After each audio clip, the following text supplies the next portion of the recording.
Bienvenue dans ce bref parcours de l'actualité. Le chef de l'État, le président Alassane Ouattara, a entamé ce mercredi une visite d'État de 5 jours dans la région de San Pedro de la Nawa et du Boclé dans le district du Bassa-Sandra au sud-ouest de la Côte d'Ivoire. L'ambiance d'arrivée avec nos reporters. Il était 11h05 quand l'avion au logo de la République de Côte d'Ivoire et à bord duquel se trouvait le chef de l'État, le président Alassane Ouattara, s'est posé sur l'aéroport de San Pedro.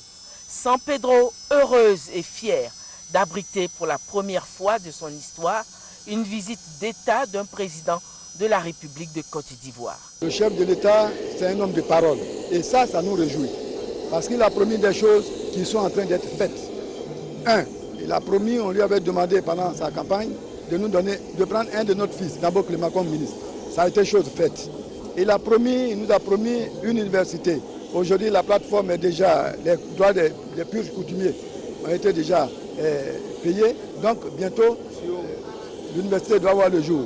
Il a parlé de CAFOB. Le CAFOB, en tout cas, l'émergence dont il a parlé, toute la vie de San Pedro est en chantier.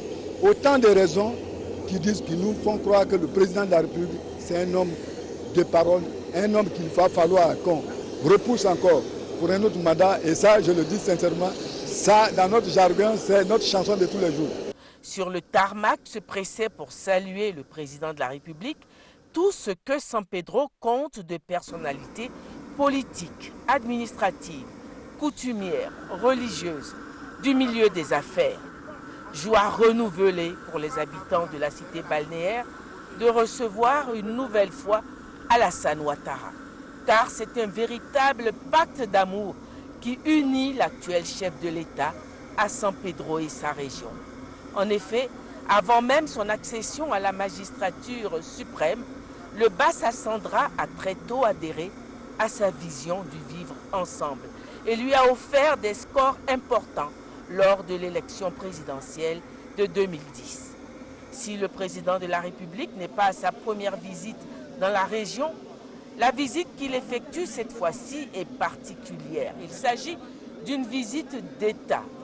Et en cela, c'est tout le pouvoir de l'État de Côte d'Ivoire qui se déplace dans le Bassa-Sandra pour traiter de toutes les questions concernant cette région qui est aujourd'hui dans l'urgence qu'on se penche sur ses besoins. C'est toujours un grand bonheur d'être à San Pedro.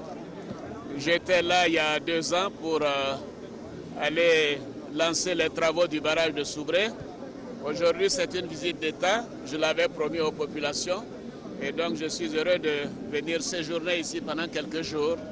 En tout cas, nous voyons déjà beaucoup de chaleur dans l'hospitalité.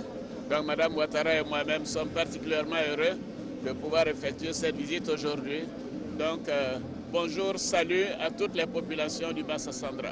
Si San Pedro, ville portuaire créée par le président Houphouët-Boigny, avait pour vocation d'être la tête de pont du développement du Bassa-Sandra, au fil des années, par défaut d'investissement pour son rééquipement, San Pedro s'est plongé dans la léthargie. Cette visite d'État du président de la République est donc porteuse d'un grand espoir pour toute cette région du Bassa-Sandra.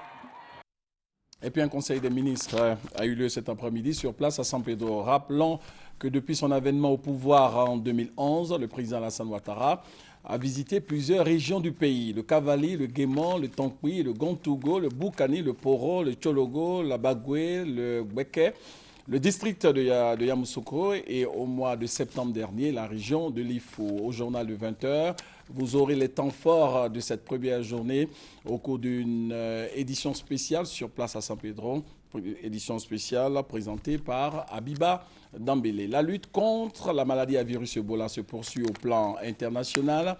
Réunis à Bruxelles en Belgique, la communauté internationale et les pays frappés par l'épidémie réfléchissent aux voies et moyens pour éradiquer la maladie. Au cours de cette conférence internationale de haut niveau, la Guinée, la Sierra Leone et le Libéria ont appelé à la mise en place d'un plan Marshall. Des précisions sur ce plan vous seront proposées au cours du journal de 20h. Rendons-nous maintenant à Ouagadougou, Burkina Faso, où se déroule l'édition 2015 du FESPACO, le festival panafricain du cinéma de Ouagadougou. La Côte d'Ivoire est présente à ce rendez-vous du cinéma avec le film qui a pour titre Round. Ce long métrage candidat à l'étalon d'or de Yénéga a été projeté pour la première fois au FESPACO. Ce film a fait salle comble. Il a séduit le grand public selon notre envoyé spécial à Ouagadougou, Serge Koléa. Il nous en parlera au journal de 20h. Fin de ce flash, on se retrouve donc à 20h et au cours de cette édition, vous aurez comme tous les mercredis le dossier EcoPlus qui sera consacré à l'importance de la professionnalisation mais surtout de l'industrialisation de la filière banane-plantain. Vous aurez également l'édition spéciale sur la première journée de la visite d'État du président de la République dans le Bassa Sandra. Bonne suite de programme sur RTI 1 et portez-vous bien.